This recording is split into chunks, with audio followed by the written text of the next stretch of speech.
আমি আশারই বিয়ার কথা বলতেছি। তুমি ওই মায়ের বিয়ে করতে পারবা না। আর ওই মায়া তো বিয়ের পর স্বামী খায় ফেলায়। ওরে বিয়ে করলে তুমিও মরে যাবা। আমি তোমার ওই মায়ের বিয়ে করতে দিব না। আমি একটা পোলা হারাইছি, আমি তোরে হারাইতে চাই না। ওই মেয়ের বিয়ে করলে তো তুই মরে যাবি রে বাপ।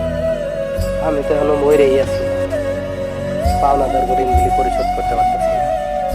মানুষ আমার মরা বাইরে নানান ধরনের কথা কইতেছে, পাওনাদাররা কোন নজর আমার ভাবির দিকে তাকাইতেছে, নানান ধরনের ইঙ্গিত করতেছে। মা, আমার ভাই বাইচা থাকলে কি এটা সহ্য করতো? মা, তাহলে আমি কেমনে সহ্য করি? তোমরা মুখে 2 বেলা ঠিক মতো ভাত তুইলা দিতে পারতাছি না। আমি আমার বাপ মরা ভাস্তির চাহিদাগুলি আমি পূরণ করতে পারতাছি না।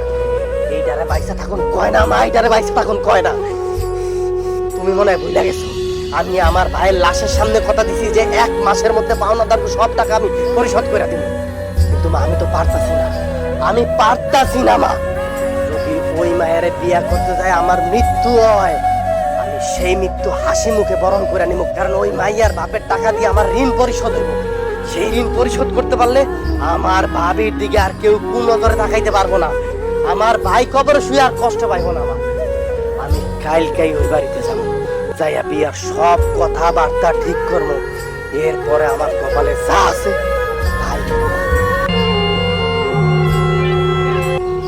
এইখানে আমার পছন্দ অপছন্দের কিছু নাই। বিয়েটা আমি কেন করতে রাজি হয়েছি সেটা তো আপনি ভালো করেই জানেন। এই বিষয়টা যদি ঠিকঠাক থাকে তাহলে ওনার বিয়ে করতে আমার কোনো আপত্তি নেই। আমার ভাবি আর আমার ভাস্তি তারা আমাদের সাথেই থাকবো, আমাদের সাথেই খাইবো। এই বিষয়ে আপনার মেয়ে কোনো ওজোর আপত্তি করতে পারবো না। আমার ভাবিরে যদি উনি তার নিজের বড় বোনের মতো দেখে এবং আমার ভাইয়ের মেয়েরে যদি উনি তার নিজের মেয়ের মতো দেখে, তাইলে এই বিয়েতে আমার কোনো আপত্তি নাই। আপনি কোনো চিন্তা করেন না, আপনার ভাবি তো আমার বড় বোনের মতো। হ্যাঁ, আমি বড় বোনের মতো করে দেব। আপনার সাথে যদি আমার বিয়ে হয়, আপনার ভাই আমার ভাই হইতো না। আপনার ভাস্তিরে আমি নিজের মাইয়ার মতো করে আদর করব।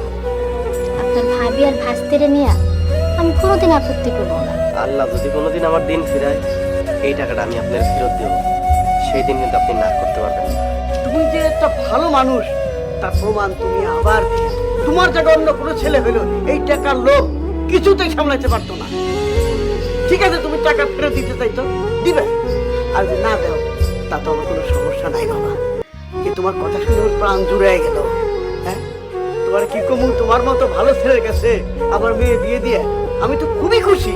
আলহামদুলিল্লাহ, যেহেতু 2 পক্ষই আপনারা রাজি, আমরা শুভ কাজে দেরি না করি। কি বলেন চাচা?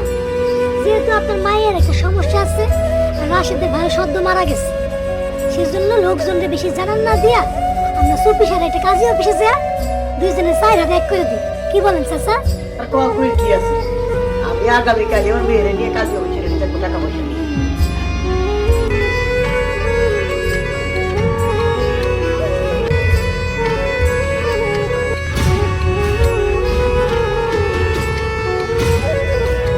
বিশ্বাসঘাতক, বেঈমান!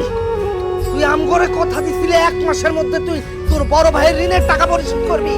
আজকে 1 মাস হয়ে যাইতেছে, অথচ তুই আমগরে কোনো টাকা পয়সাই দিস নাই। তার উপর আজকে বিয়া করে তুই নতুন বউ নিয়ে বাড়িতে আসছো। তার মানে তুই তোর ভাইয়ের লাশের সামনে দাঁড়ায়া মিথ্যা কথা বলছিলি। তুই এত বড় মিথ্যুক! আমি আগেই তো কইছিলাম এই সেরায় তার ভাইয়ের ঋণের টাকা কোনোদিনও ফেরত দিব না।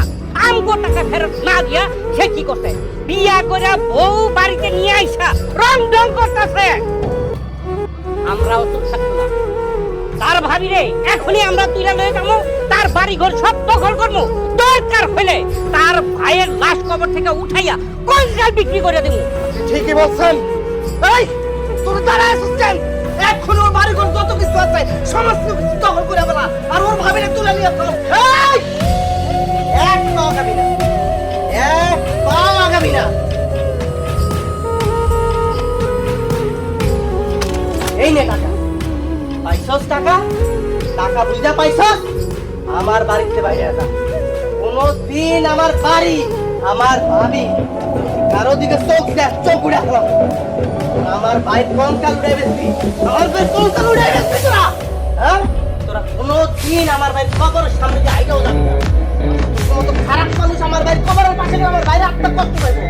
যা যা, বাড়িতে বাইরে যা, যা বাড়িতে বাইরে যাও, যাও, যা বাড়িতে বাইরে।